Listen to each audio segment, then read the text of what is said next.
Yes,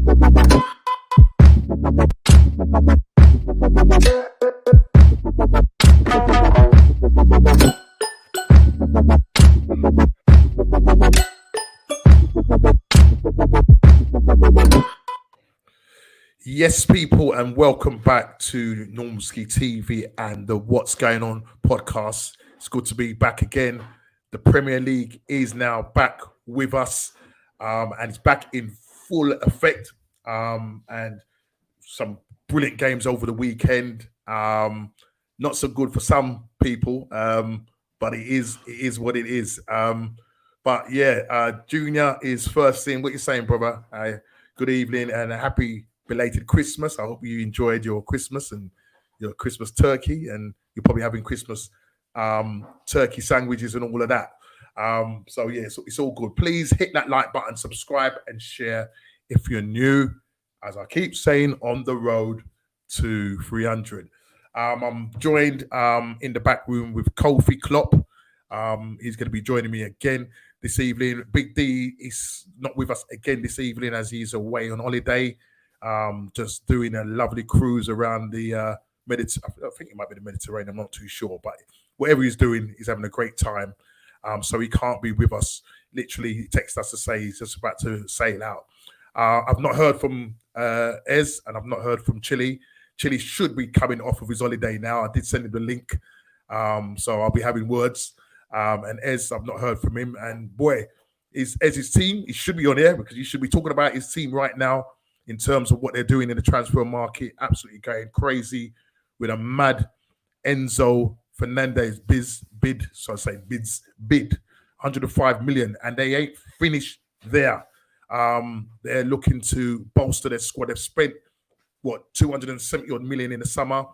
They're about to spend another 105 million. If this goes through, that will take their spend to over 3.5 million, 350 million plus, which is a lot of money. And as I said, they ain't finished. I think they linked with another defender from, I think he's from, is it Monaco, I think, Boyatsu, I can't pronounce his name, 21-year-old. What's up, Rukels? Yeah, I hope you had a great Christmas as well. And just bigging up to Junior as well. Bless up to you. And yeah, I hope you've had a great Christmas as well. I've had a great Christmas. I went to work today, last day at work, and so I won't be back until the 2nd of January. But yeah, we've got a lot to talk about, the Premier League. But first of all, let me bring in my trusted colleague, and that's Mr. Kofi Klopp. How you doing, sir? Hello, sir. I'm very well, thank you. How you doing, man? You good? You all good? Yeah, all good, all good. Christmas, how was Christmas? Yeah, enjoyed it. Spent it in Norwich. So, okay. Yeah, so had a good time. Talking about Norwich, they just lost. Dean Smith has just been sacked. Yeah. After what, 15? Is it 15 games or so? 15 games. 15, yeah, that is a surprise, you know. And I mean, look, they're sitting fifth in the table, 12 yeah, so in the table, only 12 points off of the playoffs. But they're not in a bad position. It's just that maybe last few weeks before the World Cup wasn't up to their standards. Well, yesterday, or it was yesterday, the day before, they lost to 10-man. Who was the team that they lost to? Well, whoever it was, they lost to a 10-man team. I think it might have been Luton. I mean, if anybody knows and was watching the game, or if anybody does watch the Championship, let me know. Oh, my friend is back from holiday, bro. Everybody, just take a drink, get a drink ready, because we have somebody special. Somebody has been on holiday away from the Premier League, or should I say from the World Cup, and that's our good old friend, Mr. Chili Tottenham. What you saying, bro? What's happening, man? Merry Christmas, Merry Christmas. Merry Christmas, man. Welcome. Merry Christmas. How was your vacation, Chili? Yeah, it was nice. It was nice. Yeah. What? Did you bring back any kind of rock or any kind of souvenirs for me? Because, bro, it was a good 6 weeks you've been away or so. There weren't nothing to bring back, man. It weren't that kind of holiday. It's good to have you on the show and have you back. Good to be back. Dot Cotton. I don't know who Dot Cotton is, but if you are first to the chat on this show, welcome, Dot Cotton. 60 million seems to be too much for Modric. I take it that you're an Arsenal player or supporter, should I say? Let's get my words right. Big up to my Jay Kofi Klopp. Big up. Too, but welcome back, Chile. Thanks, Jay. Yes, to have you back, Chile, back in the house and everything. And as I was just saying earlier on, Big D's away sailing around the Mediterranean and enjoying himself, literally sailing around on a quest of a wave right now. Lucky him. Yeah, and I've not heard from Ez, but I'm hoping he'll be on tonight. Listen, big up Craig as well. Yes, big up man like Craig. Good Christmas as well. It's been kind of crazy these last couple of days. Just as you saw, you would have seen on the chat that I put on with Chelsea putting in a bid for Enzo Fernandez from Benfica for 105 million. Now, there was talk again that Man United we're going to talk about that. Man United have been gazumped again. Now, the thing is, I don't know whether Man United were really in for this guy. Do you know what I'm trying to say? Arsene Wenger is in the house. Big up to you, Arsene Wenger. We're going to put you outside of the Emirates. Don't worry about that, mate. It was good to see you in the crowd as well. Big up to you. If this is your first time on the show, please hit the like button, subscribe and share if you're new. As I said, we're on the road to 300. 271 subscribers so far. And it's good to have newcomers in the house. So welcome to the What's Going On podcast. And we've been running this for the past year or so, and it's been great. The community is fantastic. We have some great times, and we are going to be talking all things Premier League. The Premier League is back with a bang, and just let me just share with you what we're going to be talking about tonight. Obviously, Prem review and your player ratings, ref watch. Was there any kind of controversial decisions during this weekend? The pool have only gone and done it again.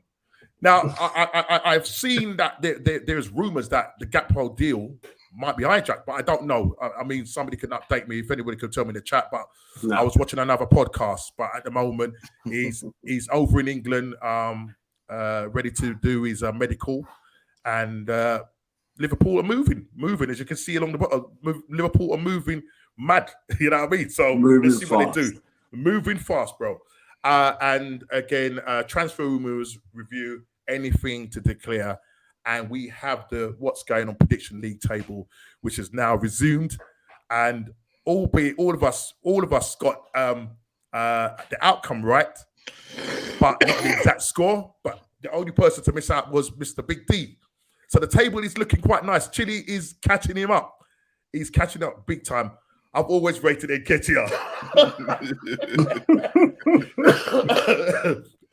I'm shameless. Listen, I'm shameless. Eddie Nketiah, he was fantastic, mate. The striker that we've always wanted. 100,000, wearing that number 14 shirt. And what does he do? Goes and scores against the Hammers. Yeah, gets in there. But I'm not going to lie, it was a very good goal. I was getting a little bit worried at the start of the game, you know what I mean? You know, Arsenal were kind of playing within themselves. We'll talk about that. They were playing within themselves. The penalty, West Ham got the penalty. Again, some people were saying it was a soft penalty, but listen, it was a penalty. Saliba's knee did catch Bowen, and it was like 10 seconds later the man decided to go down. But listen, it is what it is. But we are going to talk about the games. Phil Mitchell, Gakpo seems a great signing for Liverpool. Welcome, Phil Mitchell. Again, if you're new to the chat, please hit that like button, subscribe, and share if you're new. Junior saying, yes, guys, hi there. Couldn't get on, but can't see you now. Okay. Yes, guys, hi there. Couldn't get on, but can see you now. Okay, cool, Jude. A root cause. Nketiah showed up, good goal, and pressed well as well. Yeah, now, Arsenal did really press well, especially in the second half. Literally, whatever Arteta said to them, you know, they completely turned it around, and it was absolutely fantastic. So we are going to quickly go into the games, and we're going to start off with Chile's game. First of all, Brentford against Tottenham. Some of the I was reading some of the Sky pundits, they were doing their predictions. They were saying that there could have been a possible upset in this game. That nearly happened. Brentford going up 2-0, But let me ask you, Chile, because that's your team. They always seem to start slow. Second half team.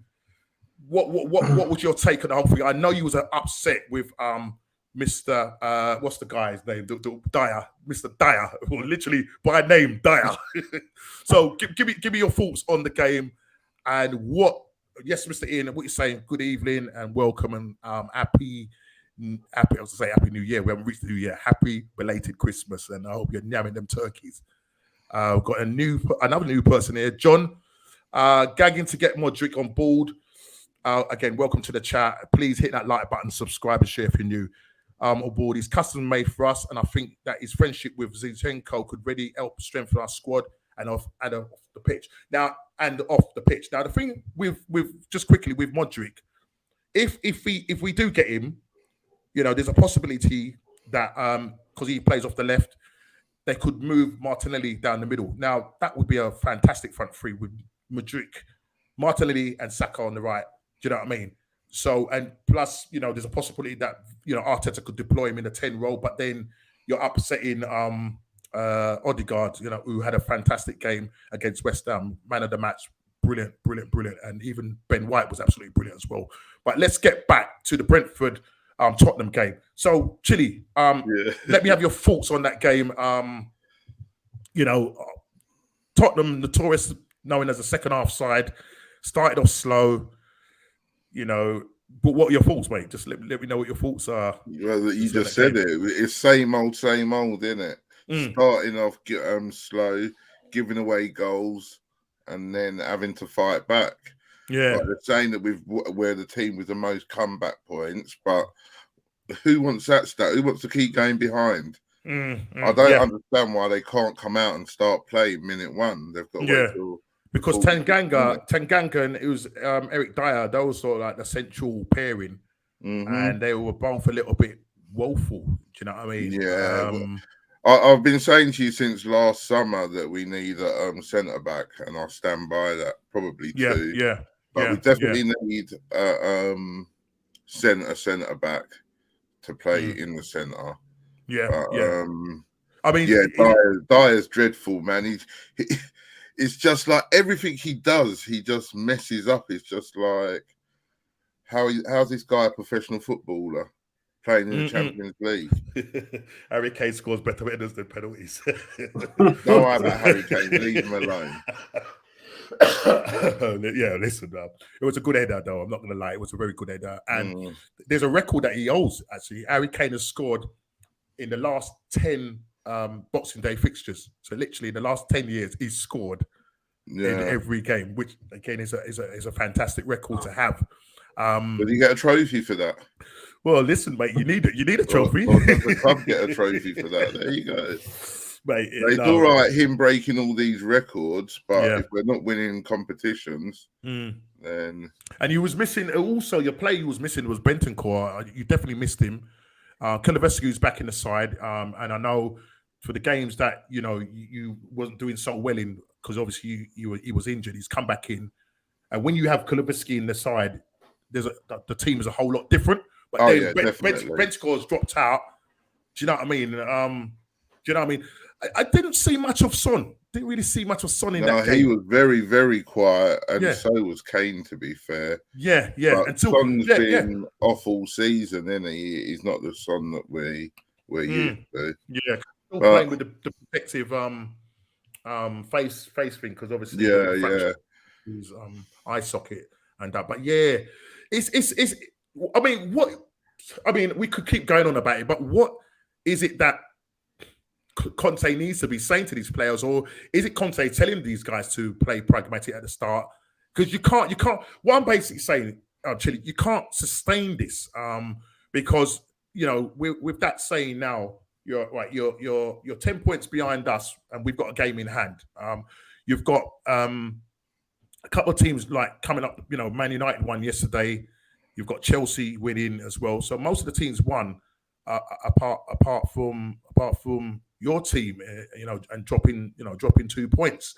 So, I mean, yes, you need a defender. 1 week doesn't make no difference. It doesn't matter if you won and we lost this week. You can lose next week. We'll win next week. It's true. It's one game. The problem is, we didn't even lose, we drew.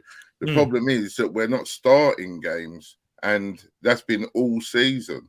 It's not something that's happened in the last few games. It's been all season. But are you worried? I don't know what he's telling them, how he's telling them to go out, but they've got to go out and. But my thing is this: are you worried that you could miss out on top 4 if you continue in this vein? And I'm not doing this as banter now. This is like, No. Not really. None of the teams around us are playing particularly well. So, but Chile, do you think it's the style of play or the tactics that my man is putting in to the team? Because under Poch there was more of a freedom to play than there is with Conte. Yeah, well, there is, and they're different managers. Every club gets a different manager. They're going to play different football. But I just don't understand why it is. Why are we not playing the whole 90 minutes like that then? Why can we, after half time and 2 goals down, totally different side? We're going to start playing some football and then play around teams. Why can't we do that from the beginning? From the beginning. So I suppose I don't know if it's his tactics. I don't know if the players are trying to prove a point. I don't know what it is. But it can't continue. And I suppose the other thing as well, I was reading today where on one of the publications that the fans are kind of split on Conte, and I think one of the reasons is because I thought by now he would have signed a new contract, and there's talk, and I mean I don't know what your thoughts are again, Chile, on this. Do you think, because he's obviously he wants more players come January? Will Daniel back him or what? I mean, do you know what I mean? Or do you think there's a chance that come the summer he's going to probably end up walking and maybe going to Juve, and now with Pochettino out of a job, would you take Pochettino back? I mean, the fans are saying they would take him back because they like the expansive football that he played. He knows the players and stuff like that. And I suppose because Conte has not committed yet to sign it, because basically come the summer his contract runs out. So they want to extend it. He's a good manager, but. Why is he dragging his feet on not signing? Is he waiting to see what Daniel does to see whether he gets backed in the January transfer window or what? And he says he needs a midfielder. He says he needs a right back because he can't trust Jed Spence, and he doesn't trust Doherty. Do you know what I mean? And the only player he's got there is Emerson, and he's the best of a bad bunch. So he would rather use him than use Doherty or Jed Spence. And right now, Jed Spence is just being wasted. And I know you're frustrated with getting that player. He looks an exciting player. We was linked with him at one point, and now he's not even getting really any game time whatsoever. So would you take Pochettino back, or would you stick with Conte, knowing that he's a match winner? He's won titles and that. What are your thoughts? Well, he's not going to win any titles with this bunch of players, that's for sure. I'll definitely take Poch back. Would I take him back over Conte? That's a different question. But like you say, Conte signed an extension for a year. If he's not going to do that again, he's got to do more than a year as well. We can't be every year saying he's going to go in the summer. Yeah, because you want that. So the players want to know there's security there, and obviously the fans as well. You don't. If we don't try and put down for at least 2 or 3 years, or if he's going to go in the summer anyway, then don't back him in January. Keep the money, get Poch, and give it to him in the summer. And I'll tell you what, Jed Spence will be playing every week if Poch comes back. 100%. I don't know what it is that Conte doesn't trust with this player, but I don't know what it is. When I saw him playing for Nottingham Forest, mate, I was like, what game? He came on for one game. I can't remember what it was, but he just made a difference straight away. We were so much more attacking. Yeah. But it might be just, as I said, because Conte is that kind of pragmatic kind of player. He likes to play with his wing backs as well. You know what I mean? And maybe Jed Spence plays as a right back, but probably wants to convert him into a wing back. Probably doesn't trust him defensively. I don't know. Do you know what I mean? But yeah, it's interesting times ahead. But you know, Brentford in that game, Mbomo and Mr. Ivan Toney, you could bet that he would score. Get what I'm saying? You could bet that he would score. But I mean, Ivan Toney, listen, needs to score a whole heap of goals before he ends up being banned for a few years because listen, he's scored 11? Is it 11 goals, 12 goals now in the Premier League, which is a fantastic, contribution to Brentford. But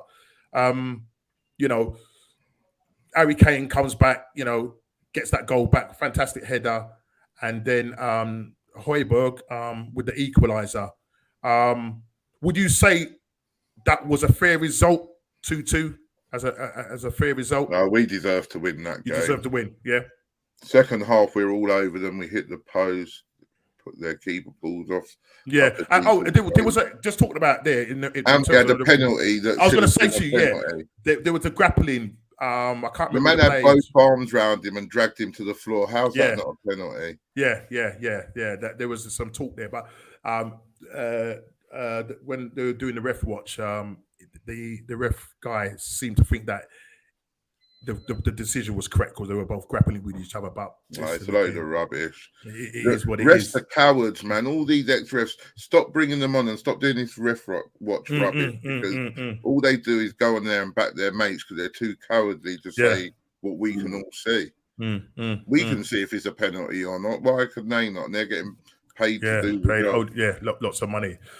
Just to answer your question on that one, Ian, I think they're still talking, but if he does sign, he needs to sign a 10-year contract. We can. He's going Real Madrid. He already said that he's. Well, man, we need to hold this player down. We need to hold this player. Listen, I know that Arsenal ain't doing nothing. It's time for Man City are sniffing around this guy. You know what I mean? But look, Saka, what a player! One of the best players for England in the World Cup. And he's very overrated. Overrated, man. No, man. He's a good player. He's nothing special apart from Arsenal. He's influential, very influential. Of course, he's influential. I wouldn't mind him in our team. So, Chile, why is a good player? Yeah, he is a good player. He's a very good player. But you lot go on like he's Henry, and he's not. No, I'll tell you now, this brother could not lace on his boots. He's got a long way to go. He's got a long way to go. But what he does bring to this team, listen, when he plays, I mean, listen, the way he bounced Declan Rice. Did you see when Declan Rice tried to tackle him?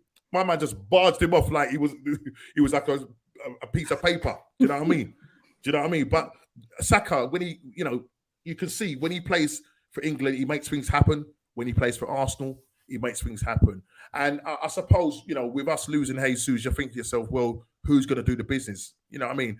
But that front three of Saka and Martinelli, yes, when we played the other day, Nketiah did a good job. You know what I mean? He did a good job. But I will still say that he's not the answer. We do need to get in another attacking. I think he's the answer. I know you would say he was the answer. I know you would say he's the answer, mate. You know what I mean? But listen, he's done well, and he scores a fantastic goal. Spinning off the defender. No, it's a good goal he scored at the weekend. It was a very, very good goal. Let's. That's what his problem is for you lot, though, isn't it? It's his consistency. If he was doing that every other week, then. That's the thing. And listen, the guy backs himself. Yeah, he does back himself. Do you know what I mean? He turned down Kofi. Unfortunately, he's turned down Ghana, mate, and decides that he wants to try and get a play for England. So, I don't know what you think about that. Quickly, he will. That's going to be a hard task for him. He should have just taken up. I mean, listen, he was banging it in for the under-21s. He was top. Yeah, everyone does it for the under-21s. Full international is completely different. Yeah. So he looks like he's choosing England, mate. over Ghana. So sorry about that, Cole. I did see a picture of him in Ghana, and I thought actually he was getting over there because he decided that he was gonna play for Ghana, but it was obviously they were just welcoming him home, and he was having a nice time chilling. But I don't know. I believe that he should play for Ghana. To be honest. Are the players fit enough to play like that for 90 minutes? Jay, could you just kind of give us a bit more context in terms of what you're talking about? When you say, are the players fit enough to play like that for 90 minutes? In terms of, the pressing, I mean, listen, Arsenal's a fit side. If you are talking about Arsenal, we know Liverpool, Man City, and coming away from the World Cup, a lot of games have been played. A lot of players mentally probably fatigued, and having to come back and then go again. So just give us a little bit more context with regards to that. I'm more worried about Newcastle than Man City. I can't lie. Listen, like Newcastle doing the business again. We will come on to that in a minute. Very worried. And for me, even though, Chelsea have made that bid for Enzo, but there's a chance that Newcastle could, because I think he's got a buyout clause of 100 something million. Sorry. Newcastle could easily just come in and say, you know what, we could pay more than that. Do you know what I mean? And I think it's a case of if Newcastle make that top four, and right now they're looking like a shoo-in to do it. You know what I mean? They've got the best defense, in the league. They're going away to away grounds. We got them in 2 games' time. They can be coming to the Emirates, and they're without Isak. They were out. What's the name? Just come back. What's the player? The one with the dancing feet. Maximum. St. Maximum. They were missing Callum Wilson. So, you know what I mean? And they started off with Chris Woods, and they, go and beat who do they beat? 3-0. Leicester away, 3-0. I called it on the prediction. I said 3-2. So even though I got the outcome right, I didn't get the exact score right, but it is what it is. Right, just look at some more chats here. Let's see. Arsenal ready to build Wenger a statue and make it gold. Yeah. Chile. Question for Chile about Tottenham. Okay. Let's have that question, Jay. So that question was pointed at you, Chile, with regards to the players. Can they do it for 90 minutes? Well, they're professional footballers. They would talk about how hard they work in training and that they're all dead. Unless he's overtraining them. Maybe they're fatigued by the time match day comes round. Well, I'm not going to lie. I mean, do you remember when he first took over Tottenham? I've heard that people were like puking up, and you know what I mean. During the pre-season, he was pushing them hard. Is he still doing that? If he's still doing it, maybe he's pushing them too hard. Yeah. But then they should be able to play 90 minutes. They're not pressing for the whole 90 minutes. All I'm saying is do what you do in the second half, in the first half as well. Yeah. Well, we'll see. We'll see what happens. But yeah, they need to start. They need to start off fast. You they just can't be, not turning up for the because as I say. As people have been saying, it's not sustainable to be doing that all the time because you will get caught out. Do you know what I mean? So they need to do it. If you're going to do it, you go off from the start. Start off fast. The thing is, what he would argue is we're in the last 16 of the Champions League, top 4 of the Premier League. What he's saying. Right. You know what I mean? Yeah. So people just need to calm down. Stop reading into papers. Think with your own mind. People just read that crap on the internet and then just go and regurgitate. It's like all this, he's going to walk away. Because he walked away from one club because they sold his best players. And now the whole football world say, he might walk away. But are you worried though? You look at the pattern. Not in the slightest. If he goes, you get someone else. What's going to happen? Well, if he leaves, is Tottenham Hotspur going to crumble to the ground? But then you're going to lose. Or we go and get Pochettino, or we go and get somebody else. Will Harry Kane stick around? Would Son stick around? They're talking. Harry Kane's like 29 now. He's going to be gone in the next 3-4 years anyway. What happened when Henry left you? What happened when Robbie Fowler left Liverpool? Nothing. Nothing. You went and got somebody else. True. That's what happens with football. No team is going to be the same as it is now in 10 years' time. True. All your best players are going to be gone. And they've been forgotten about, and they start again. Players. So if it happens, it happens. What are you going to worry about? Okay. I'll be more. If I was in Man City's situation, I'll be more worried because they've got something to lose. They're challenging for title. They're champions. Right. Yeah. From that perspective, I understand what you're saying. Yeah.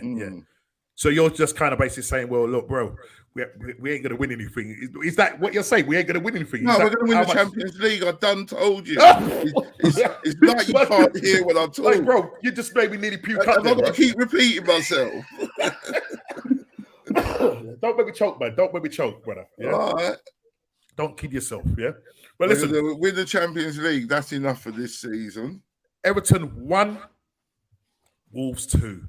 And what a kick in the teeth for Frank Lampard, because Yuri Mina scores in the 7th minute, and then in the 22nd minute, Daniel Prudence gets the equaliser. And at this point, you're thinking, okay, this game's looking like it's going to end up being a 1-1 draw. And mate, Ryan Nouri gets the winner in the 95th minute of injury time. Frank was gutted, absolutely gutted. Should Everton be worried? I mean, do you know what I mean? I thought he was making that place a bit of a fortress. Listen, Wolves, are languishing down the bottom of the table. I think they got themselves off the bottom of the table with that result. I think they're third from bottom now. It's a massive result for Wolves and for their new manager as well. Bro, I didn't watch the game, but just saw in highlights of it, and it was just really bad, naive defending by Everton, and this guy Julie puts it away, and literally after that, the whistle was blown. End the story, mate. You know what I mean? 2-1 to the Wolves.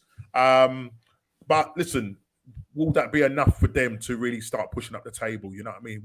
They've got a good manager. They have got a good manager, but will he be able to get them out the doldrums? That is the big question. But should Frank, be worried? I mean, where Everton sitting right now? So Everton are currently sitting 17th on 14 points. I didn't know they were still that low. Yeah. They're sitting 17th on 14 points, only 1 point above the relegation. Who's at the bottom?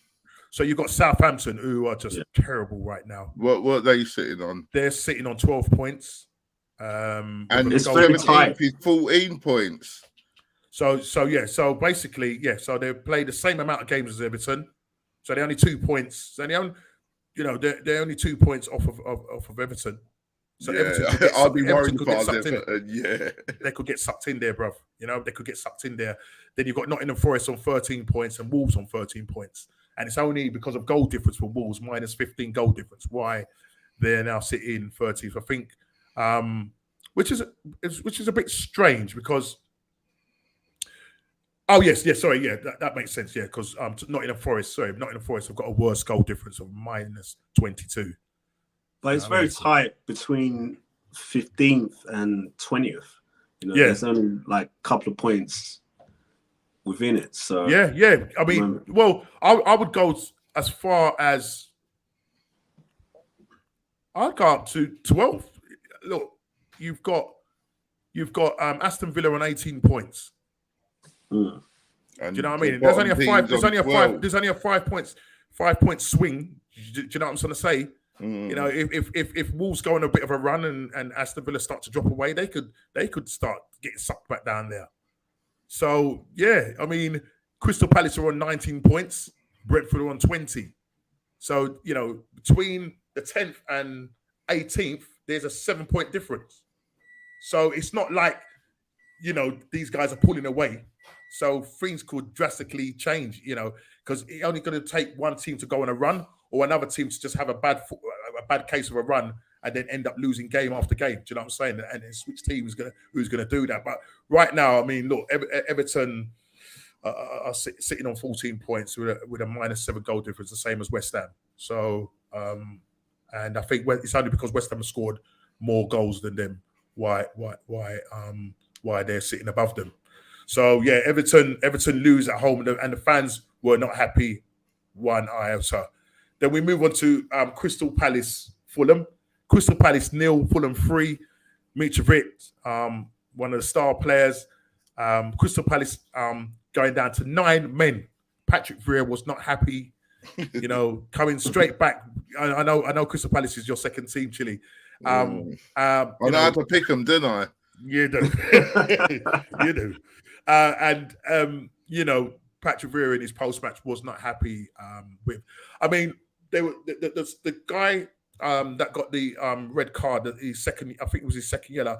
According to Ref Watch, they were saying that he shouldn't have been sent off. They didn't think he deemed getting a second yellow card. They felt it was harsh, but they didn't review it, and they stuck with the referee's decision, and James Thompson goes off in the 57th minute, and literally Fulham, do you know what I mean? Who are currently sitting? Fulham are currently sitting in where Fulham sitting?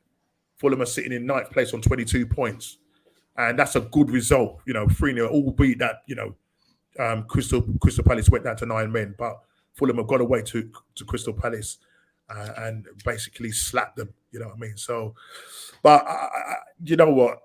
Crystal Palace should be. Why should Crystal Palace? They always seem to be that mid-table side. I mean, what are your thoughts, Kofi, on that game and what Patrick Vieira is doing with Crystal Palace? Yeah, I didn't really get to watch the game, but I mean, Vieira, he probably is the best candidate to push Crystal Palace on. Whether he gets the right players is very important, because obviously, he did have Gallagher on loan, and Gallagher's gone back to Chelsea. So they haven't really replaced. Bora there as well. Is that where? Brozier was Brozier there? Brozier, yeah. Brozier was on loan to Southampton. He was on loan to Southampton, but he's obviously out now. Because he sustained a knee injury or whatever. Yeah. So they really need to bolster the squads in some areas. So, but other than that, I mean, they tend to have good second halves of the seasons. So. Yeah, but you also got to look at with Zaha. He's ambitious. He's got another. What is he? 28, 29? He's got his last contract coming up. Exactly. He wants to play for a Champions League. I think he's going to end up at Arsenal, and I hope. Well, I heard that he was linked with you guys as well. He's been linked with you guys as well, Chile. Do you know what I mean? So, and he's an Arsenal supporter as well. So that's why I think he's got to go Arsenal.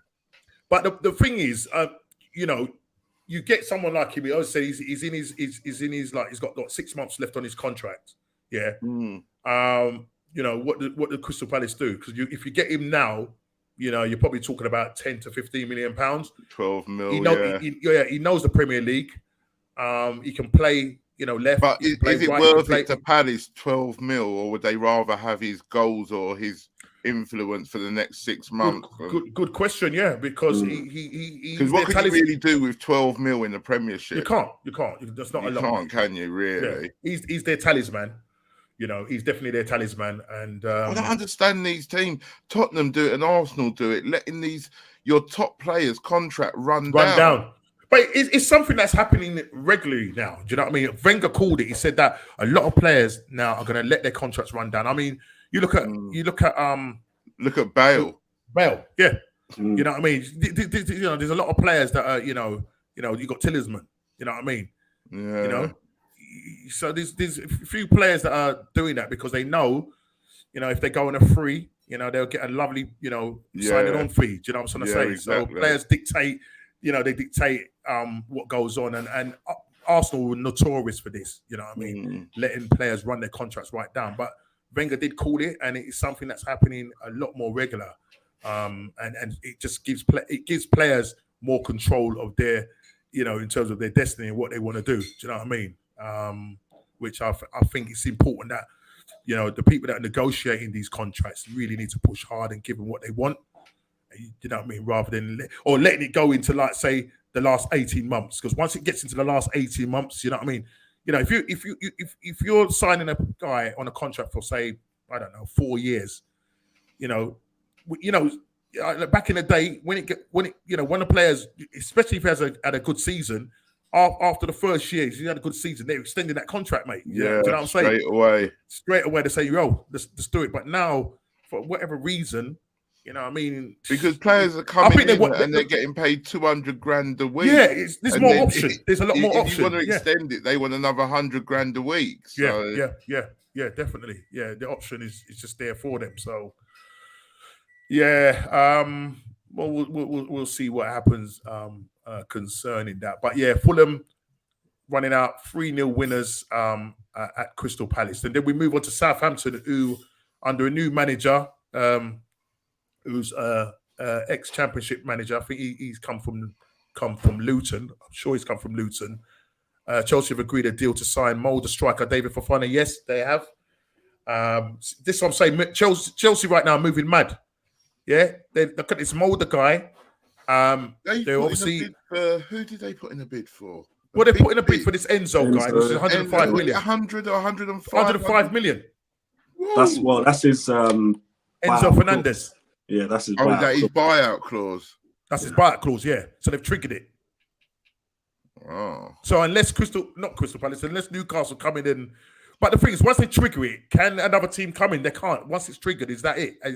No, well, everyone can put a bid in for it, and then it's down to the player, innit? As long as they also meet the buyout clause. How much are Liverpool paying for Gakpo, Kofi? They said between 35 and 45 million euros. Is that including add-ons? I think it's there are add-ons attached to it. Yeah. I think there's add-ons to that. Yeah, which takes it to about 45 million. It might be a little bit more than that, actually. So yeah. So it's a good buy. You know, I mean, he's 23. You know, but it was definitely needed because we're wearing very thin right now, and you know, you're seeing some of the kids coming in to play. Ox was surprisingly put into that left-sided attacking side of the front three. So I definitely welcome another attacking midfielder or defensive midfielder. One of the two. Is he more attacking, as in he's going to take players on, or is he more of a quarterback where he's going to spray it? No, he's attacking. He's more attacking. He can play across the front three. Yeah, he plays more on the left, but he can play across the front three. He can play across the front three. Yeah, he definitely can play across the front three. So yeah, so it's a good move there by Thingy, and obviously, you know, he's linking up with his international teammate Van Dijk. You know what I mean, I think they've been exchanging big influence in the decision. So you can see that. But let's just quickly move on to Southampton going down 3-1 to Brighton. Brighton again, you know, under a new manager, go to Southampton. Southampton, listen, they are in massive trouble right now. And some people say, why take a punt on a championship manager? You know what I mean? Why didn't he go better? You know, after again, I have no idea. But in this game, Adam Lallana scoring in the 40th minute against his old club. Then there was an own goal in the 35th minute. And then Solomon March making it 3-0. And then James Ward-Prowse in the 73rd minute scores. But I think he could have possibly made it 3-2, but I think he missed a penalty as well. So, you know, they had a chance to get back in the game, but I think he missed a penalty. The keeper saved it. Oh, was it the keeper saved it? Yeah, I think so. Did he? Right. So he scored. Yeah. Was the goal that he scored? Was it from a free kick or was it just like from open play? I didn't see the match. I just saw the results. Right. I'm just looking at the stats here. But looking at this, he said 73rd minute. So if it's quick succession in missing a penalty, it's got a James Ward-Prowse gets a goal in the 73rd minute, and then in the 73rd minute he misses a penalty. So I'm not too sure what's going on there. As I said, didn't get a chance to watch the game because a lot of them was on Amazon Prime and stuff like that. So yeah, didn't get to watch all of the game. But Brighton ran out 3-1 winners, and we've got them next away at the Amex. So it's going to be a tough game for us, but hopefully we can go there and do business. Brighton is one of those bogey teams for us, and we don't tend to do well against them. But I'm hoping we can definitely turn up with the form that we're in. Let's hope that we can go down there and do something. But let's hope that they smash you. I know you would say that. That's what Kofi's thinking too. Speak up, Kofi. You're only saying what Kofi's thinking. Don't even try it, Kofi. No. Listen, I want Arsenal to drop a few points so we can make it a bit interesting. We need Arsenal. Can you see them running away with this league? Can you imagine how unbearable this guy's going to be? I was saying to my brother that Arsenal second half of the season probably drop about 10 points. We've got to run. If they go on a long run and there's 57 points in second half of the season to collect. Now you take off those 10 points and you add to what you currently have right now, and let's say 40 points. Yeah. So is 87 points enough? Is 87 points enough to win the league? You probably have to get about 92, 93. Maximum Liverpool can get 94, but we have to win everything. Yeah. From now. Yeah. But but can you really see Liverpool winning everything? No. We can go on those long runs, but we can't. Even when you were playing your best football, you lost the odd game. I know my team inside out, and I know we're capable of going on long runs through the second half of the season. No, I'm not going to lie. I mean, with this Gap Poet edition as well, they're not going to go the whole half of the season without losing. Even when they were playing their best football, they lost the odd. I mean, and listen, you can be got at. Yeah, you could be got because Aston Villa had a few chances against you. Yeah, and I admit, like our midfield has made it difficult for us to. But you're addressing that now. Yeah, we really have to look into that because. I was going to say, are you addressing the midfield? You've got another attacking player because obviously with Jota and Diaz being out till March. You know what I mean? Firmino's is out till is it February? Yeah, something like that. Right. So so listen, when these players come back, and you're still within the mix, then I would say, you know what, this could be very dangerous. Yeah, but the problem is obviously all in the mix there, you got the Champions League and obviously all the domestic cups as well. Even though as a holder you got knocked out of the Carabao. So yeah, but forget about the Carabao Cup. That's one tournament. The other week you said there was no problem. Yeah, it's not even that. It's one tournament that we probably could have done away with last season and focused on the major two. You know. Yeah. But you was on for the quads, man. You was on for the quad. Oh yeah, that's the quad. That's you just ended up doing a two-wheeler thing. Yeah, what did they win? The FA Cup and the League Cup. There we go. No, is that what you won? I can't remember. What do you mean you can't remember? I can't remember. Listen. Dude, 4 major trophies and you pick out 2 the FA Cup. Because I remember someone saying that you won the worst 2 out of the 4 that you could have. I know you didn't win the Premier League. And they won the Domestos Bleach Cup. Anyway. Yeah, no, I mean, I'll take the 2 cups that they won. Bro, you certainly need to take those cups, brother. So do you. So do you. Arsenal would draw with Brighton, home win against Newcastle, draw at Tottenham, and home win against Man United. They're going to lose at Brighton. They'll lose to Newcastle. They'll lose to Tottenham, and they'll draw with United. Okay, so that's what. And I'll be happy. And that's what I want to happen anyway. A lot of people want something to happen. Right, yes, mate. Well, the pressure's on us now. You know what I mean? We're a team to beat. You know what I mean? So that's what happens when you're at the top. You got to be able to sustain. Yeah. But listen, we got the mental. But you're doing well. You came back 3-0. We're doing well. I'm not going to lie. We're not going to lie. Victory. Yeah, but the next team that we are facing after Brighton is Newcastle. We've got you in a couple of weeks. Yeah, Newcastle beating Leicester 3-0. Again, the team just looking. Yeah, but Leicester been in the mud all season, man. They've been in the mud. They did pick up a little bit because they started off really slow and they were at the bottom for a long time, and then they picked up. I mean, currently, where are they in the table? Leicester are now 13th on 17 points. So yeah, you know, they could easily get dragged back in. So out of how many games? And out of 15 games, I think that is. I'm sure it's 15 games. Let's just check. Leicester played 16 games. So that's just over a point a game. Yeah, literally, yeah. Literally. Yeah. So in that, let's go back to there.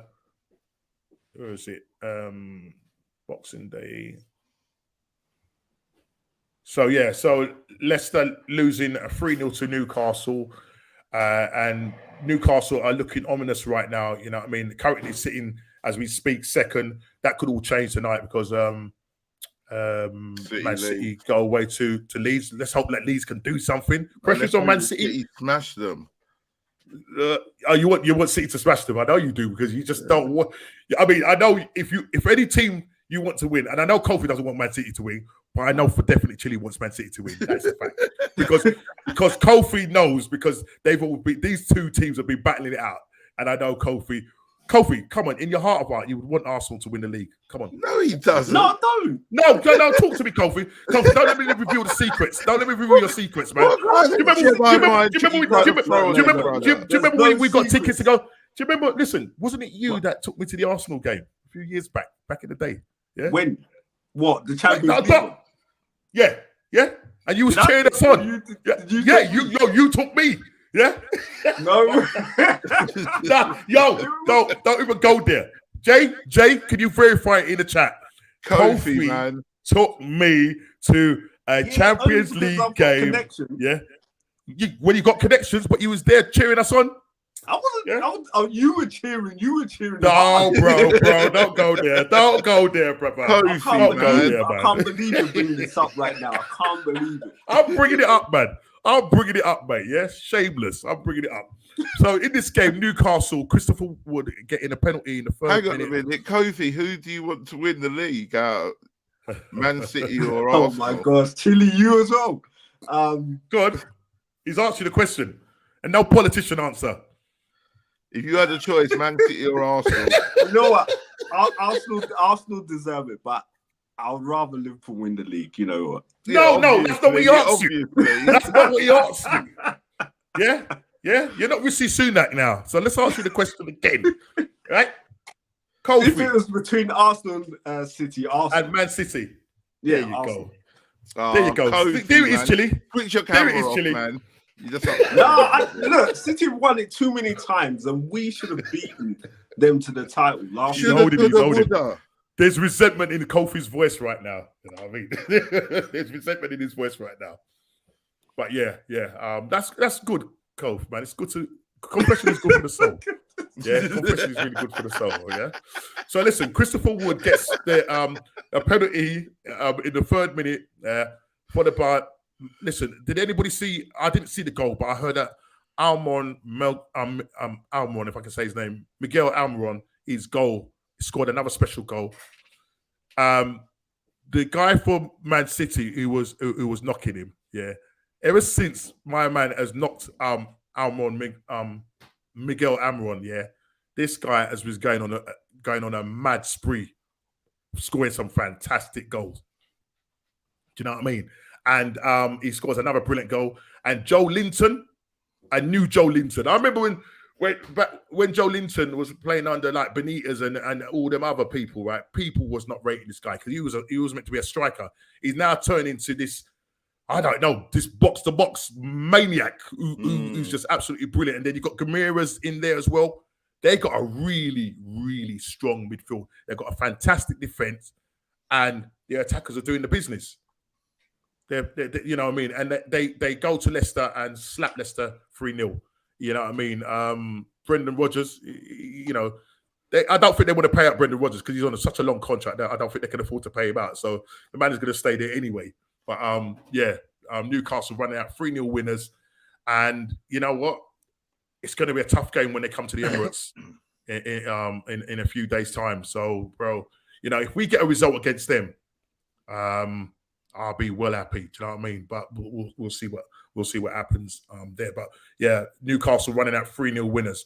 Then we come to your game, Kofi. Do you want to talk about it? Liverpool 3, Aston Villa 1. But listen, Aston Villa had some chances in that game. The first couple of minutes, Aston Villa had some big chances. Who predicted Liverpool you've got to be clinical. Win? Say that again? Sorry, who predicted Liverpool would win? You predicted a 2-1 win, and I bet you was gutted. I bet you was gutted when that third goal went in. I couldn't remember what score I put. Did I put 2-1? You said 2-1. You said 2-1. And that would have pushed you within about 3 points of D. Yeah.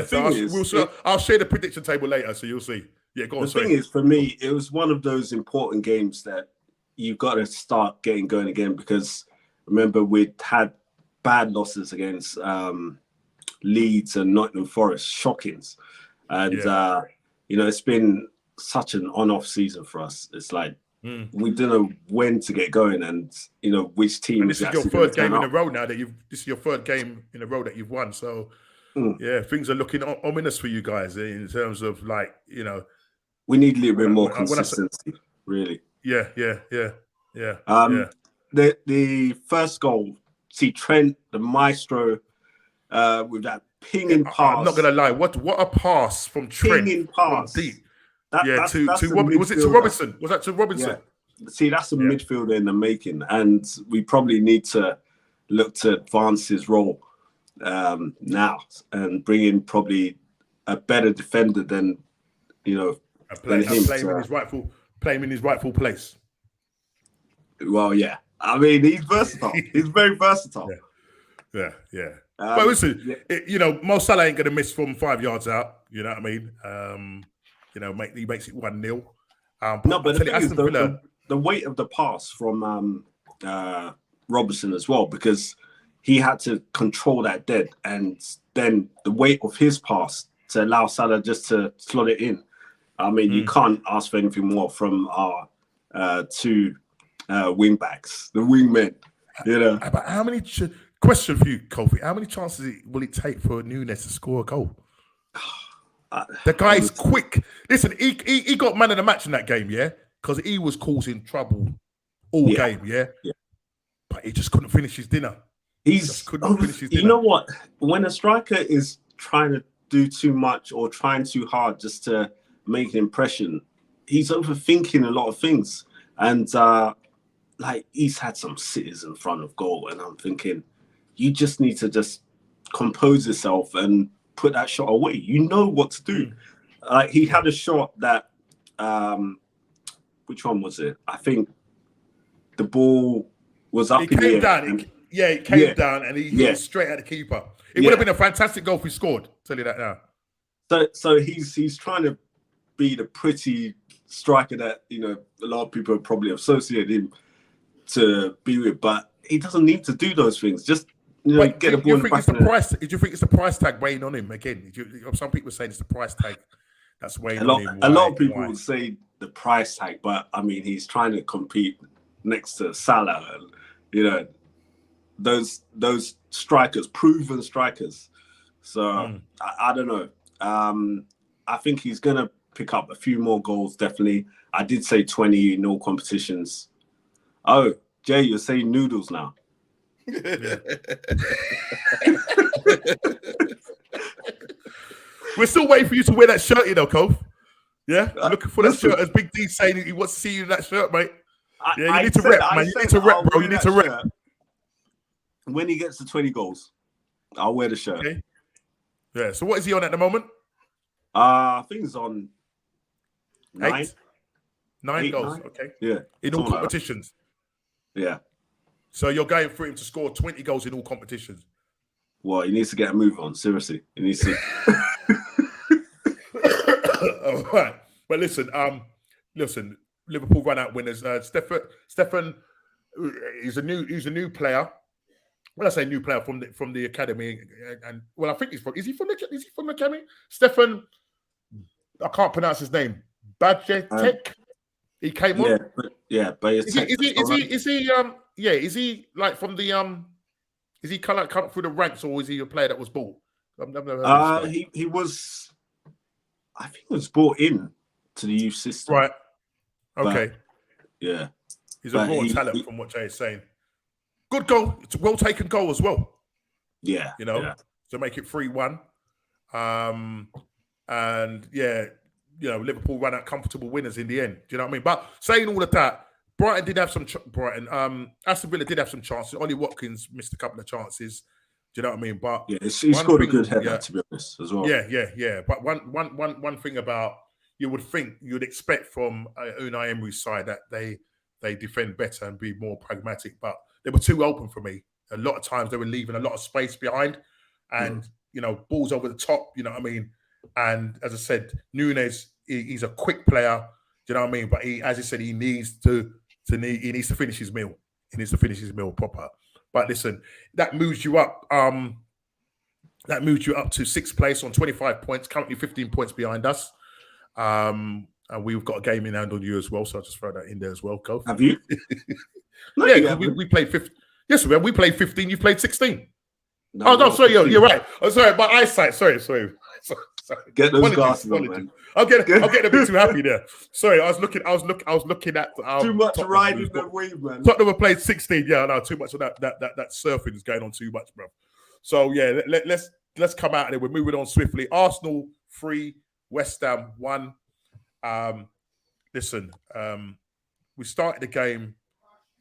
I felt we didn't. It was like a little bit not apprehensive, but I thought we could have started the game a bit quicker. We're just knocking the ball around and stuff like that. Now, one thing that annoys me is one thing that Gabriel Magalhaes does, which really annoys me, is when he pushes up and leaves the space in the back, and then Saliba has got to then cover.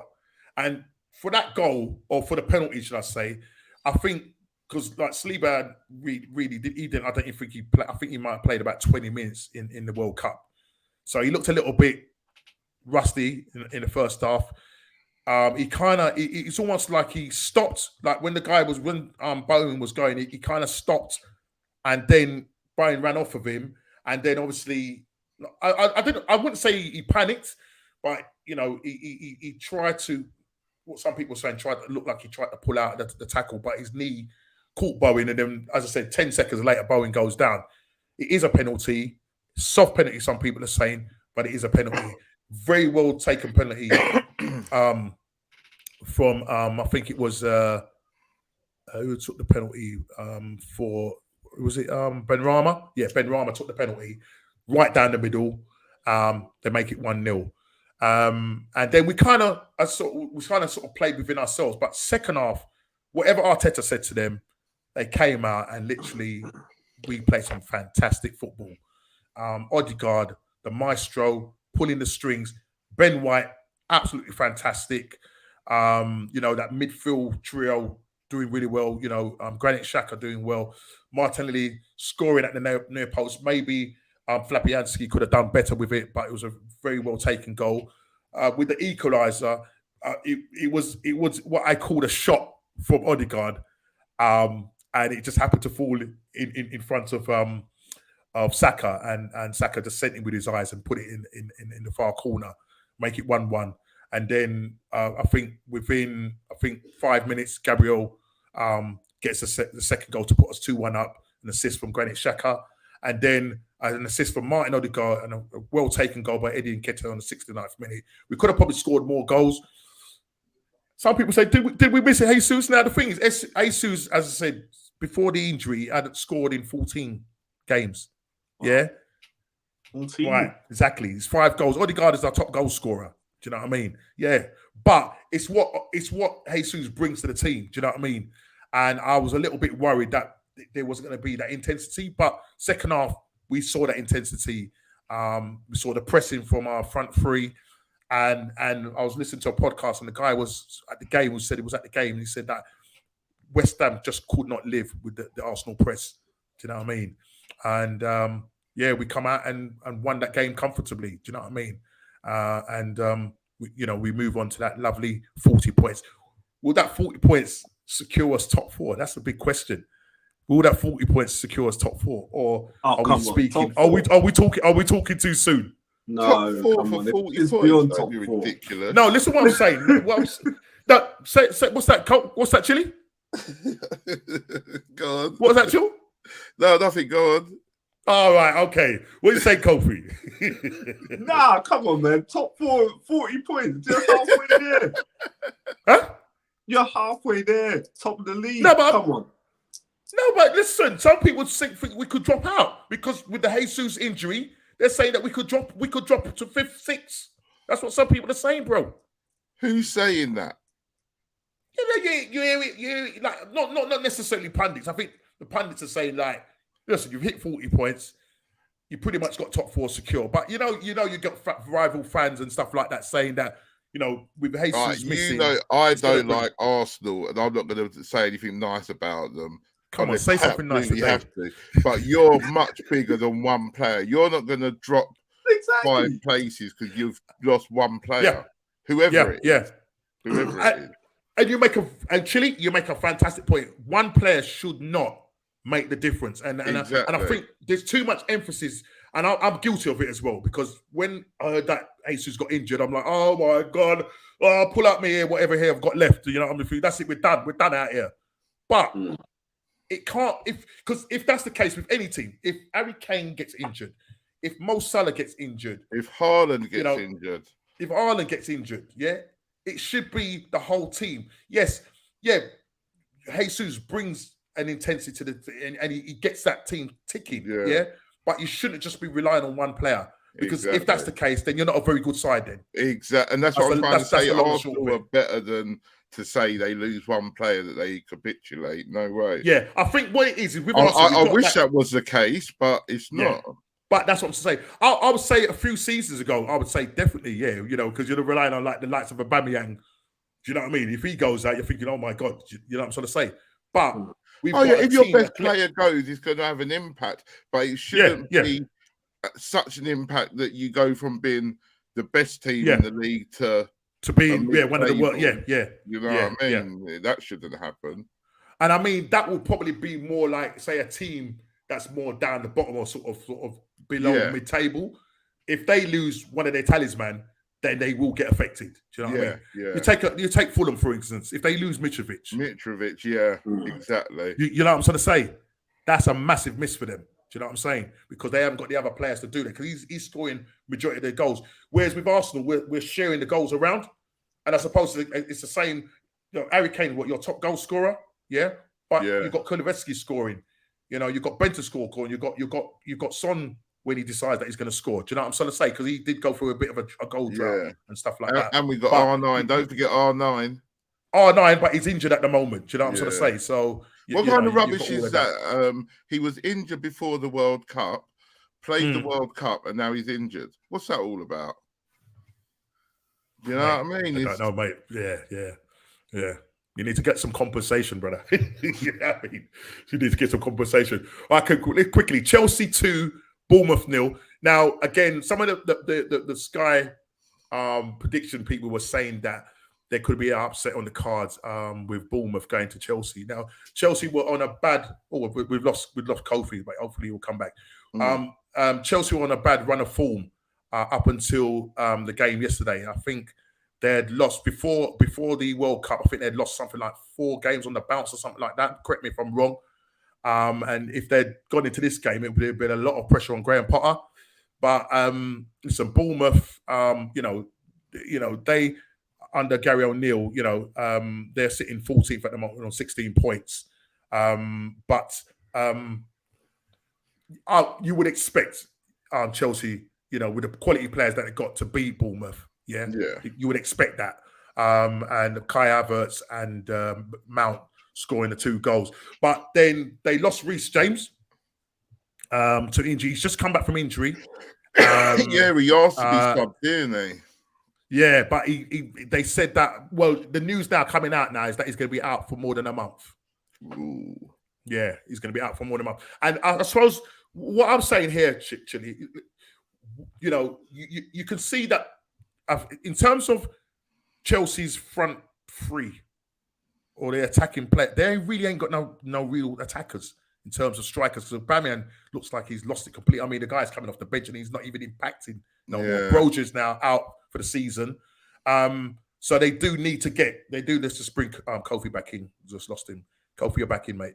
Yeah, sorry, guys. So just going back to the Chelsea guys, they've lost Reece James.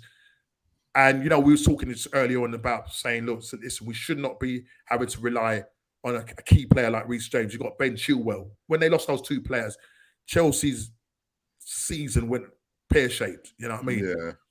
Now you've got this situation where Reece is now had a setback. He's going to be out for a month and a bit. Chelsea are now saying, bro, there's Enzo Fernandez. Okay, they've just put in a bid for this guy for Mulder. And also they're looking at this defender, and I think they need to be looking at. There's talk that they're looking at João Felix as well, but Man United. But if it's anything, it'll probably be a loan deal, because Man United right now, boy, I don't know what's going with them when it comes to transfers. I really don't know what's going on with them. You got Chelsea, you got Chelsea, you got Liverpool coming and say, yo, just give me the present, man, and just behave yourself, yeah. Sit down, the rest. big Man United, man, absolutely ridiculous. But so Chelsea, first half pretty much blew Bournemouth away, but when they lost Reece James. Some people saying that Chelsea kind of went back into their shell. I watched a little bit of the game, but on a stream, but it kept cutting out. But it's almost like they just kind of reverted back to type. Do you know what I mean? And there's talk about Jorginho, that Newcastle are interested in Jorginho. And what Graham Potter wants to do is, obviously, he wants to trim the side. When I say trim the side, to have a more younger side, because at the moment, they've got a lot of old players in there. But Jorginho would be a good fit for Newcastle. He's a quality player. He's got experience. But I think the way Newcastle want to go in terms of, the whole process is going down the youth. And this Todd Bowley, he looks like he's going to back Graham Potter. You know what I mean? He looks like Graham Potter's in for the long run. So I was surprised with the run that they went on before the World Cup. I thought that his job was, in jeopardy. But it looks like Todd has stuck behind him. Not only has he stuck behind him, he's backing him, because now they're looking to spend nearly you can't 150 mil. Someone because they have. No, I know that, but I'm just saying. A lot of Chelsea fans were like, "Whoa, what's going on, man?" Because they were losing games. Like, do you know what I mean? They I think the last game that they played, I think they lost to Newcastle. I think that was the last game before the World Cup. So that would have been their fourth game on the bounce that they lost. So if they'd lost against Bournemouth, that would have been 5 games on the bounce. So it was a good result, albeit it's Bournemouth. So you would expect Chelsea to win that game. But now you've got Todd Bowley backing Graham Potter, going out, triggering the 105 million clause, looking at the guy from Mulder and now another defender, and possibly getting somebody in midfield. So Chelsea right now, I think by the time, this window finishes, they could have spent in excess of 150, maybe 200 mil. Add that to what they spent in the summer, that's nearly 500 mil. Wow. So you would expect, guys, with that kind of money that's spent, where do you expect, put it in the chat, guys, where do you expect Chelsea to finish this season? Yeah, if they don't get anything. You're basing it on if they get all these players in January, yeah? Mm. And where are they now? 9th. They're sitting currently 9th on 22 points, I think. No, sorry, they're sitting on 24 points. Played 15 games, on 24 points. So they're behind Brighton on goal difference, and they're 6 points off of top 4. They've got a game in hand. They've got a game in hand on Tottenham. Top 4 will be the best that they can do. They're not going to win the league from. No. But do you think Do you think it'd be a bridge? Excuse the pun, a bridge too far for them to get that top four? Do you think there's more crashes before? Because they're spending all this money. 4 or 5 players, it's got to be a totally different team. So we don't know. It's gonna be a total different team. As I hear that, but they've got to still bed in. Yeah, they've never played in this league, so they've got to still bed in. And look, quality players. You would expect them to come in and hit the ground running, but the Premier League is a different animal. Do you know what I mean? It can eat you up. There's very few players that come. Some don't. You never know. Yeah, Kulusevski. I mean, listen, Kulusevski came in and took to the Premier League like duck to water. Yeah. Yeah. Do you know what I'm trying to say? So these players, this 105, this Benfica guy, the Enzo Fernandez is he 21, 22?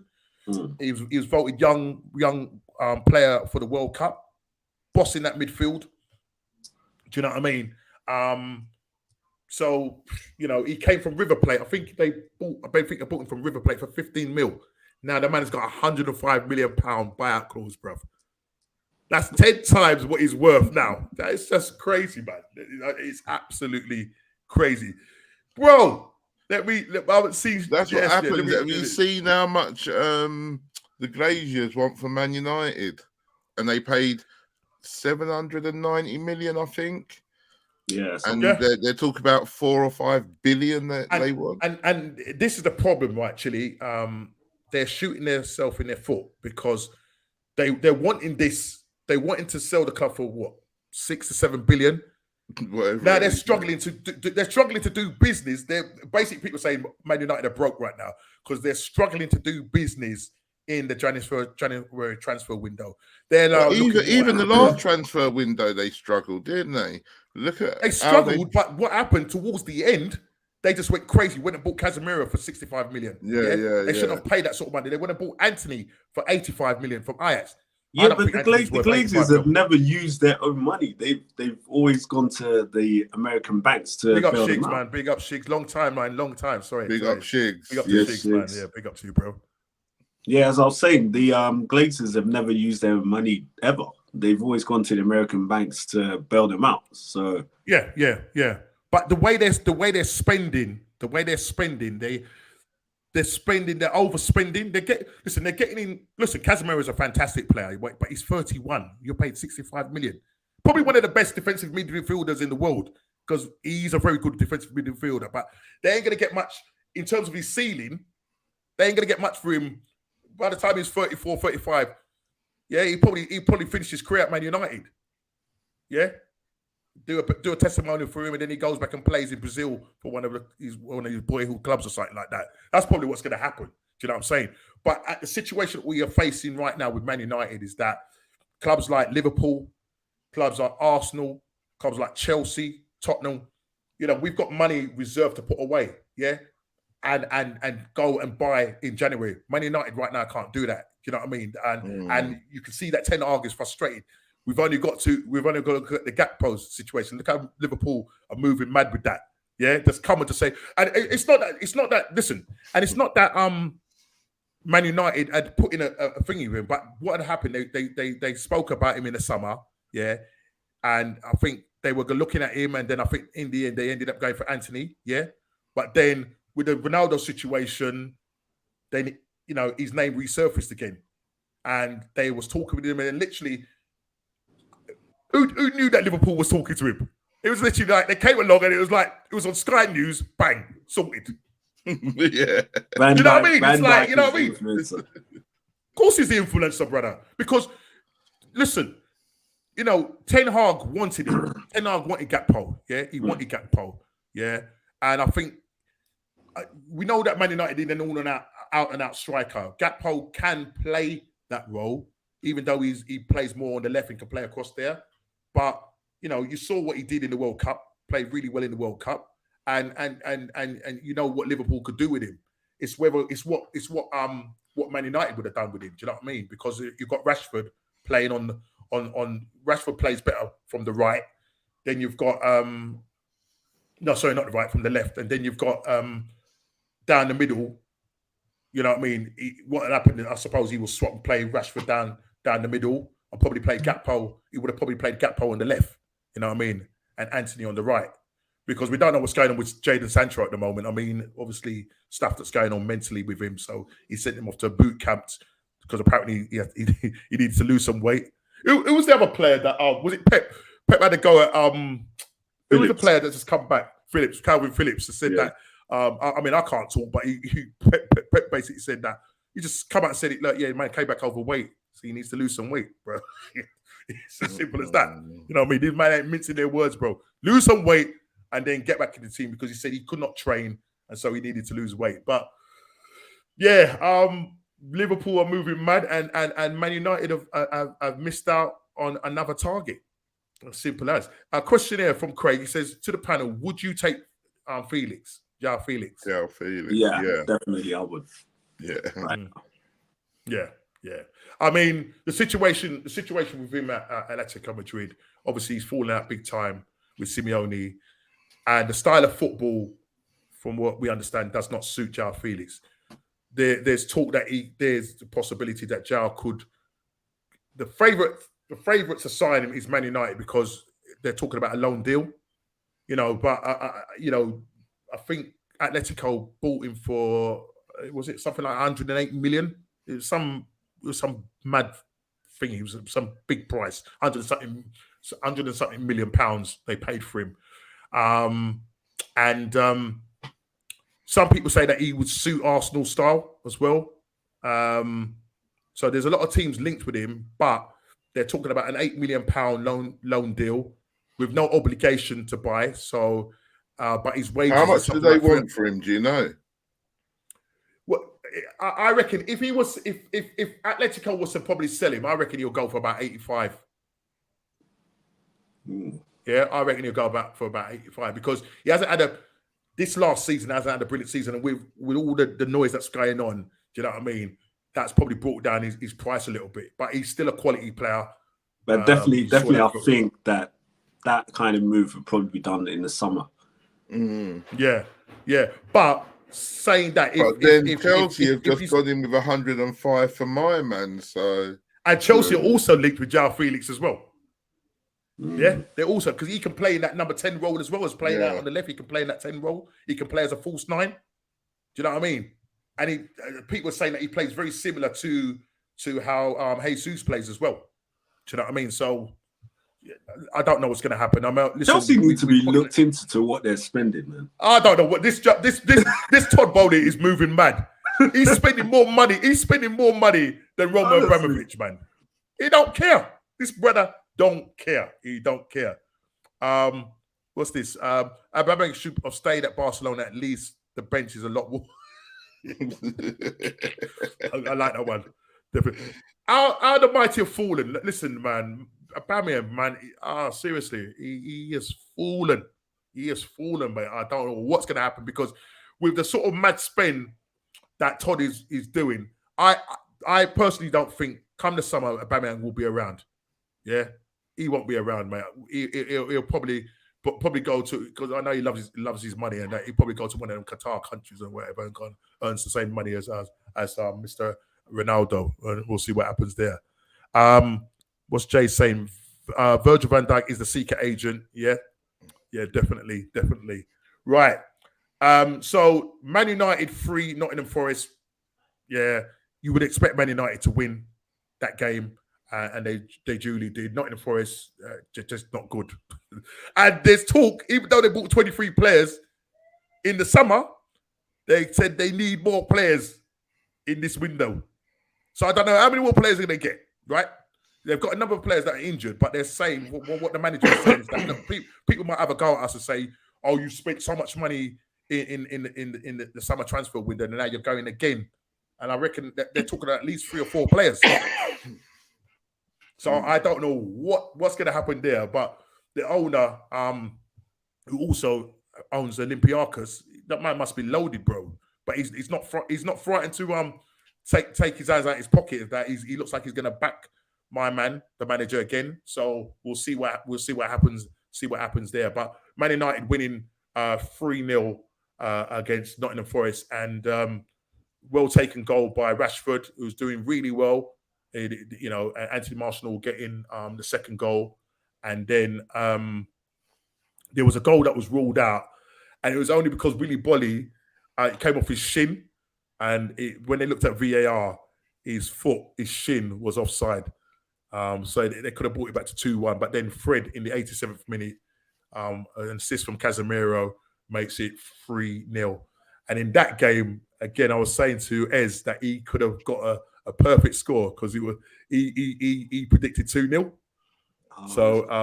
Fred would have messed up the runnings on that one. So for Ez, so Ez would have got a nice, lovely 3 points there.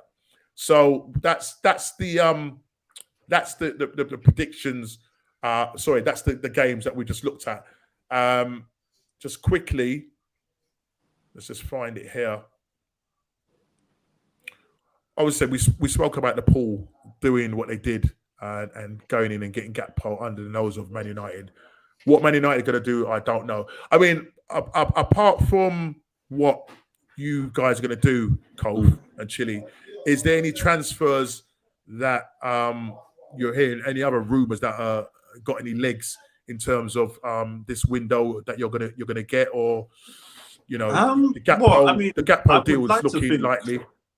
I would like to think Klopp would probably look to secure that midfield position, maybe a defensive midfielder,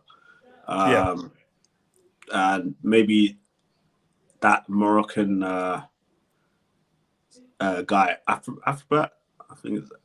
From you're talking about the Moroccan player. The Moroccan. Amrabat. Yeah. He plays. I can't remember who he plays for now. Is it Italian club? I'm sure it's an Italian club. I can't remember. Who does Amrabat play for again? But yeah, definitely. If we do secure that he plays for Napoli player in this window, then I'll be more Florentino. That's it. I'll be much happy to see Liverpool really pushing on and going for a good finish. Okay. Right. I mean, for us, Mudryk, we have put in a second bid, but don't know what that bid is. And from what papers and what some of the top tier journalists are saying is that they're quietly optimistic about this deal. 55 million was the first bid, which was rejected. Obviously, Shakhtar want, they're looking at more at the 85 mil. I think probably 60, 65 mil, possibly with a 10 million add-on would maybe secure the deal. Yeah, but we need to get along quick, pull out our fingers quick and do this, because I need this man 1st of January, sitting on that bench ready to go, because that will give Arsenal a lift. Definitely will give us a lift. We're looking possibly at another left-footed centre back, because at the moment there's nobody to test Gabriel Magalhaes. He hasn't got any competition there. So we're looking at possibly a left-footed centre back. But will Arsenal go and spend all their money in this window and maybe get one player in the summer, or will we just probably go and get Mudryk?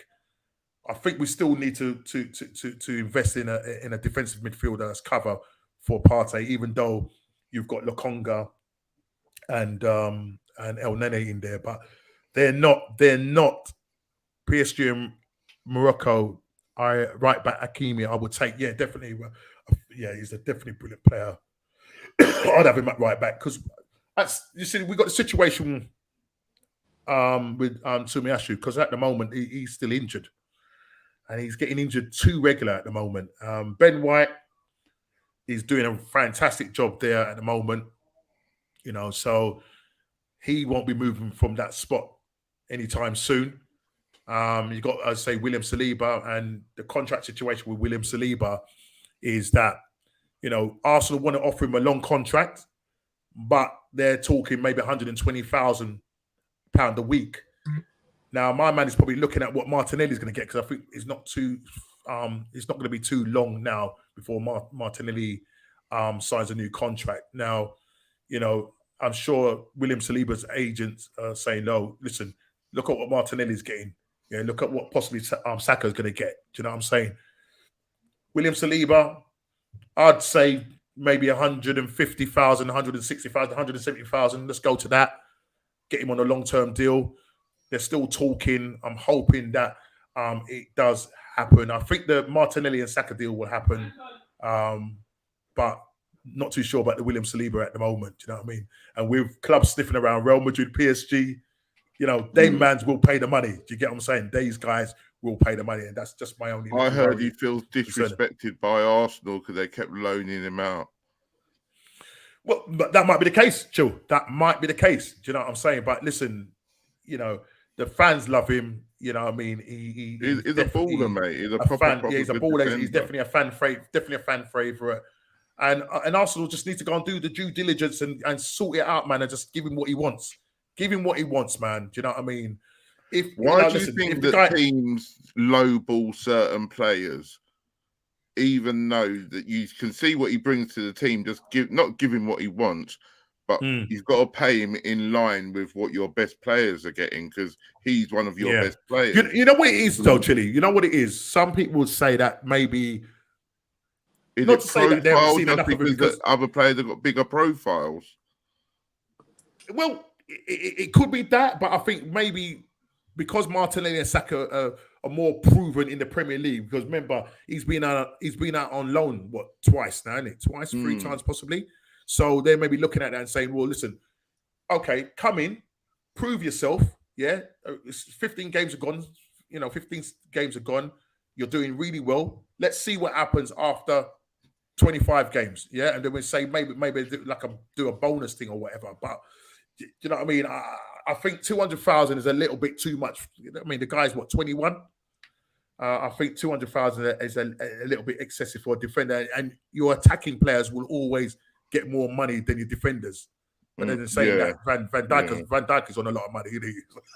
So you know what I'm saying? Well, I mean, Van Dijk. He's the second. I think he's the second highest player. He's the second highest paid player. Yeah. For Liverpool behind Mo Salah. But even him, he'll be looking at saying, look, you're paying Salah X amount. I want... but look how old Van Dijk is, though. Van Dijk is slowing down, Kof. You got to admit, he's slowing down. Yeah. I don't think they're going to want to give him any more than that. 2 seasons ago. Definitely not. Come on, and you know that, Kofi. But he's still influential, and he's still a very good player, but he's not what he was. Or he hasn't been the last season and a half. Yeah. No, definitely. But what's she saying? No, he ain't. Right, there you go. Yeah, sign, sealed, and deliver. That's right, Sheiks. No, he ain't.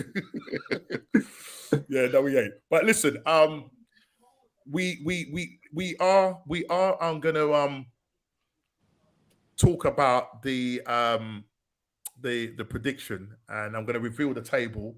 And let me just see what Shiggs is saying. He's better than Sanchez and Dyer. Laugh at everybody. Shiggs, I would have to agree with you there, bro. I would. Me and Norman are better than Dyer and Sanchez. Yeah, I mean, listen. If you don't address this in the January window, you definitely got to address it in the summer. And, I see that we're looking at some right back. Pedro Porro or something. That's right. Yeah, but that's what I'm trying to say. So, what happens with Doherty and Jed? What happens with them guys? I wouldn't be looking at that position. I'd be looking at centre back. Yeah, definitely, because that is where the problem is. I mean, Dyer, brother, listen, the man lives by that name, bro. It's absolutely Dyer. Absolutely, I don't know what he was doing in that team. And my man, Ivan Toney, just run off of him. Literally, the man was just standing there. You know, when he got the second goal, I was like, "What are you doing?" No, you're right. All right, Shiggs is saying you should take Gomez off of us. No, I don't want no Gomez. Kofi, what do you think of Gomez? Dyer? I don't know about that. Oh, come on, Chills. No, you probably would. All right, we'll take him, but you've got to take Dyer and Sanchez. Nah, forget Jay that. Said no. Jay's got a soft heart. Forget that for Joey. Yeah, Jay's got a soft heart for Joey. So keep it Dyer, keep it Sanchez, keep the lot, mate. We'll give you both of them. 15 mil for the two. 15 mil for two players. You can't screw. I don't want them. Thank you very much. bro. Right, is Trent doing it for you at the moment? You can take Emerson too. Nah, we're good. No, yeah. You want to convert Trent to a midfielder now, innit? That's what you want to do. You know what I'm saying? Man needs to upgrade. Let's come on to the last bit. The other day, man. Nice pass. Let's come up to the last bit now. Like the problem is Southgate. I have a big problem with him because he should have used Trent. He should have used Trent in the last stages of the tournament. You've got to use somebody who can pinpoint crosses, keep the defense thinking, and he didn't want to do anything.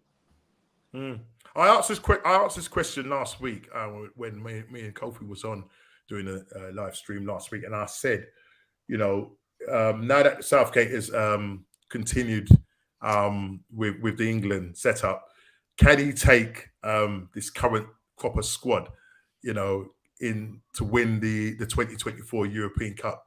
Do you think he can do this, or is he just going to be the same old Northgate settings?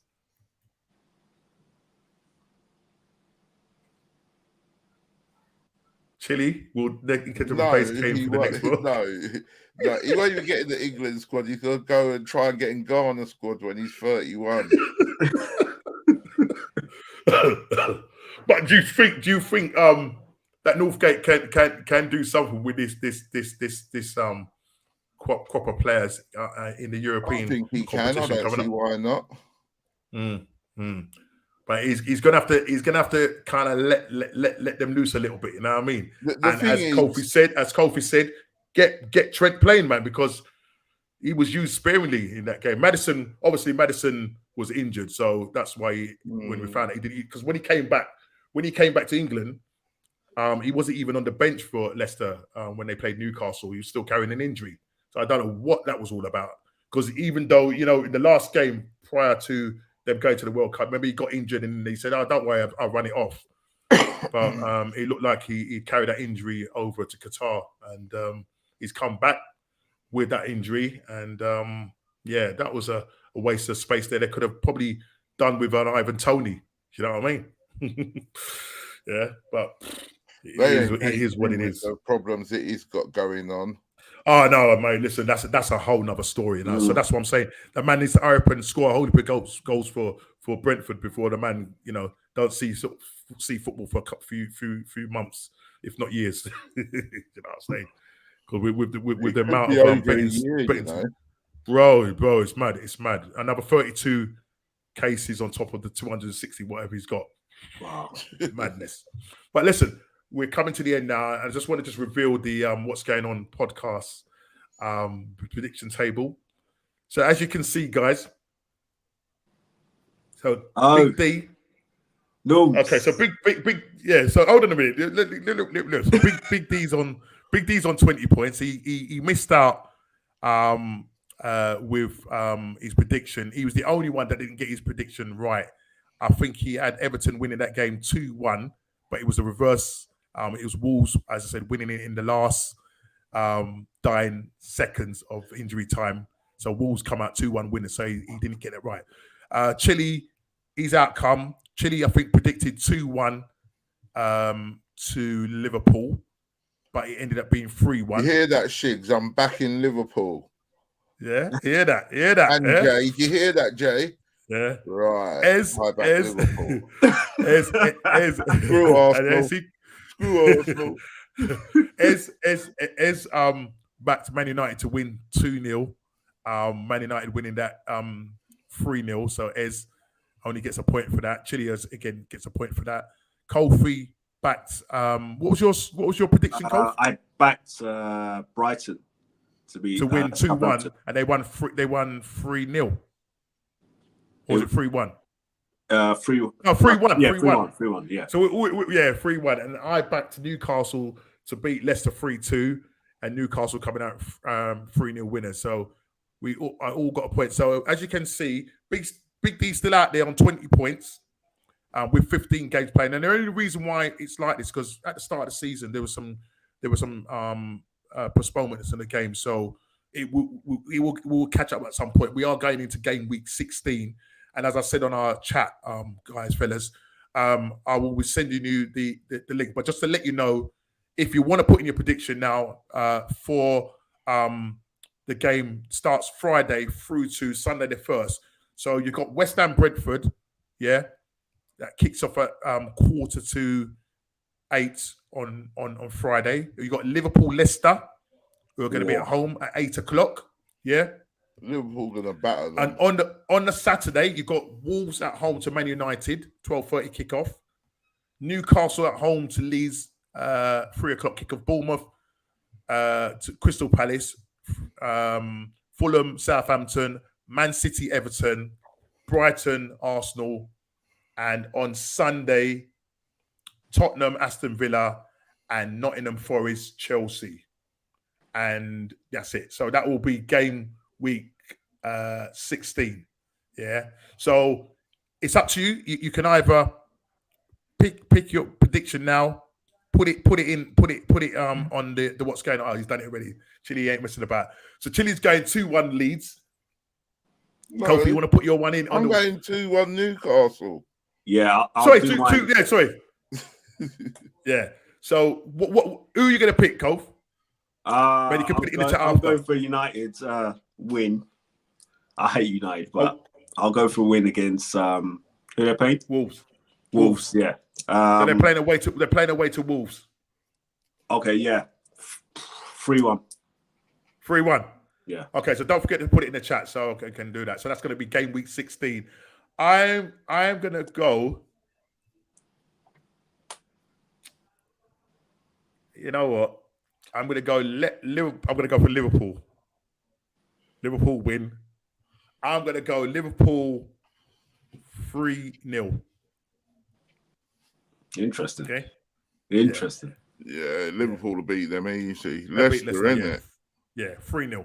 Going with 3-0 win. And Liverpool are at home. Yeah. Yeah, Liverpool at home. Yeah. Okay. So when we come off the show, please put that in our chat, and then hopefully Ezra will see that, and when D finally docks at another island, he will see that and put that in. So I'll put that in the chat. What I will do is because once you've posted it in there, I will post the rest of the games so the other two guys can see it, so they can see what fixtures are. What are all those red dots next to your name, Norman? Basically, those red dots are because I didn't get my scores right. So the red dots means you didn't get the scores right. The blue dots mean you got the outcome right. Yeah, okay, shut up, mate. And the green dots means you actually got the actual outcome and the actual score right. You get 3 points for that and that. So yeah, so that's it. Yeah, I mean. Yes, Craig, have a fantastic bless New Year, and we'll see you. Big up, Craig. See you in the new 20, year, man. 23. It's going to be absolutely fantastic. But listen, I'd like to thank everybody in the chat. It's been a pleasure, and thank you for those new people that came on. A big up to you guys. It's really been great, and listen, we go again. Big fixtures coming up this weekend. Hopefully, I'll get my scores exactly right, because I need to get out of that what we call that relegation zone. I'm on 6 points at the moment, only a point behind Kofi, so I need to change that narrative. I need to change that narrative right now. But yeah, it's gonna be a fantastic week of football, and there's so much games coming up over that kind of Christmas period, and you also got the FA Cup starting as well, so that's going to be kicking in early January as well. So a lot of games are going to be coming fast. So listen, there's going to be a lot of weary legs out there. So imagine Arsenal need to get out of there. Arsenal, get out there, get the players in. Let's do the business. Let's stay on that surfboard. Let's be on the crest of a wave. Let's keep on going. But listen, guys, it's been a pleasure. Please, I hope you wipe out and wash up on the beach. guys, please hit that like button, subscribe and share if you're new, and we will see you on the next What's Going On podcast. Take care. All right, guys. God bless. Later.